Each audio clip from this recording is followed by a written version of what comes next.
Finally, I want to talk about the overall heroes in the chapter. What was going on in the Schnee Manor besides the relationship talk that we just talked about? We start off with Team RWBY trying to form up a plan on how to stop Ironwood from blowing up Mantle, and you have Oscar and Emerald there too. And right away, I just want to say that I really like seeing Team RWBY, just the four of them all together again in one room, just talking. Like I said it before, I do like how this volume was able to mix in Team Juniper and Team RWBY and into one team. But we did start off the series with Team RWBY, with these four girls. So at the end of the day, I can't help but be like, yeah, I really do like it when it's just the four of them. Once again, they did a great job melding these two teams together, and no doubt they're going to be together again once they go out there in the last three chapters. But at the same time, when I see these four together, and if I ever see them in a fight, I'm always going to, at the end of the day, prefer just the four of them to the whole Justice League that they have formed over there.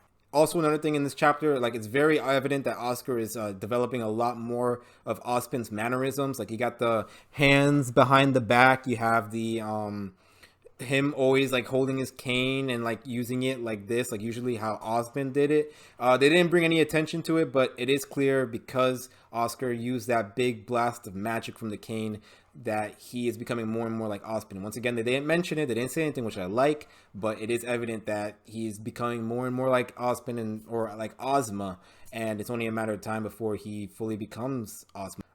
Emerald, it is like confirmed now that she is switching sides, which I have a little bit of a problem with. Like just a few hours ago, she was ready to run. So it seems a bit strange that she was so open to switching sides in this chapter. Like I said, like last chapter happened like 30 minutes ago for them. So why the sudden shift in what you want, like, and so quickly? Like I feel like it happened a little bit too quick with her character. I feel like she should still be in that phase where she wants to run and just wants to be safe, or like she wants to find Cinder and just be safe. Of course, we still have to see how she interacts with Cinder when they both meet, but it'll be really strange. Maybe because we still haven't like dived into her past, or like we haven't seen her talk to anybody about this and about the reason why she wants to be with Cinder. But it would be really strange if she just like turns Cinder away and fully joins the heroes. I feel like that'd be a little bit weird and a little bit too rushed.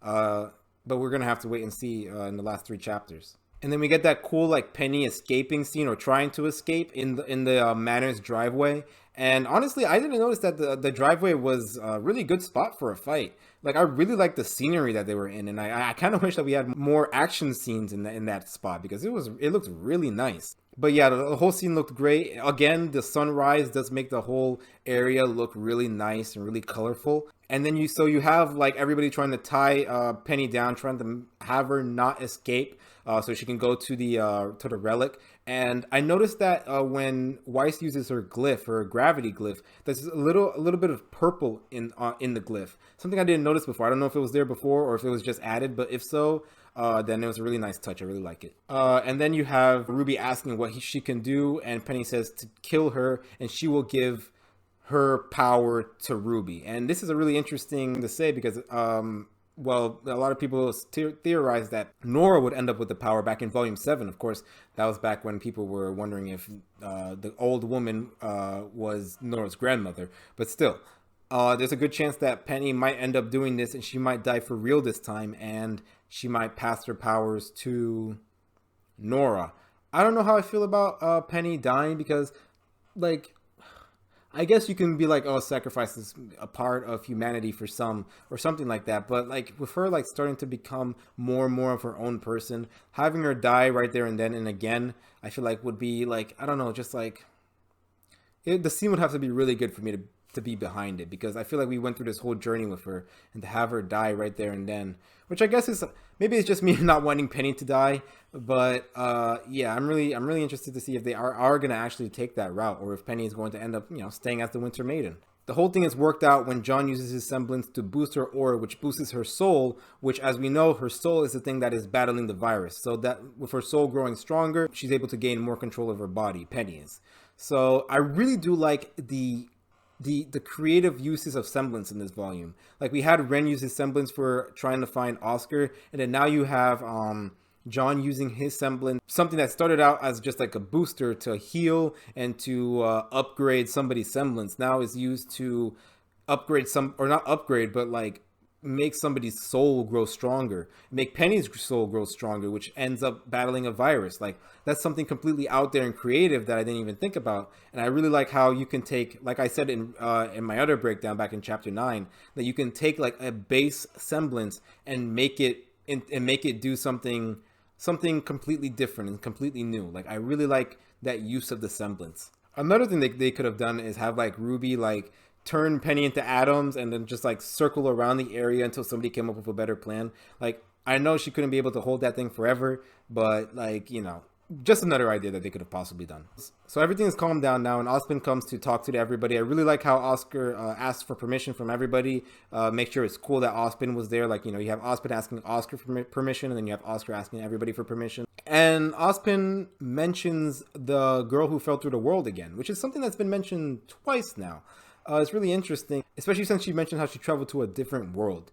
At first I thought like, okay, this could be Salem because she fell through the world, you know? It could be talking about when she fell into the light god's pond and gained immortality. Technically there, her whole world changed. Then you have the fact that she was in the old world and then she was in the new world. But like a lot of things that it said, like how she traveled to that new world and then traveled back and then she wasn't the same. And then you also have the fact that she traveled to that new world, caused chaos because she didn't learn from her mistakes.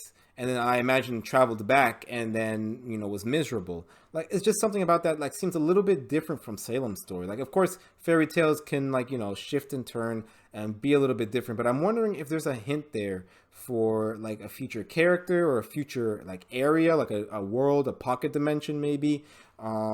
And then like somebody went in that pocket dimension and then they came out, they shared their story, and then people switched that story around. Like, I'm really interested to see why this story is being told a second time, just so we can, like, you know, remember it. But yeah, that's really interesting. And then we get that Ospen apology, and I really like the detail in his apology, like visually. I mean, having him like tap his cane, like show his anxiousness. So I thought that was really nice touch. Like even somebody as old as him could be anxious. And I do like how the team was like, we kind of understand why you kept all those secrets, because telling the truth is a risk. You know, it goes back to what Oscar was, or Ospen, whatever, was saying back in Volume 6, when it's like, I already gave people chances, and I told people the truth, and they betrayed me. And, you know, having to trust some new people that could possibly betray you, that is a risk. So I like how they were able to understand that. You know, the heroes were able to understand that, and was like, you know, see the world through Ozma's views, somebody that's lived for so long. But yeah, this was a really great setup chapter. We got like a lot of like dialogue that set a lot of things up, as well as like closed things out. We had a lot of talks. We had a nice scene with Penny and everybody. I still don't feel really confident about the Emerald stuff that happened. I still think that was a little bit too soon, way too rushed. But I did like everything else that happened in this chapter. No doubt the next 3 episodes are going to be crazy. Like, I'm imagining it's going to be similar to Volume 5, but, you know, hopefully better. Like, we haven't actually had a fight like this since Volume 5. Like, you know, a battle for the relic, where everybody's battling somewhere for like 3 chapters. I have my faith in RWBY that they have upgraded since Volume 5, you know. Volume 8 has been a great surprise so far, so I have faith in them that they have learned from Volume 5's mistakes and they know how to show off these fights. Honestly, if it was me, I would have them fight in completely different areas so it doesn't get all crowded and weird looking like it did in Volume 5.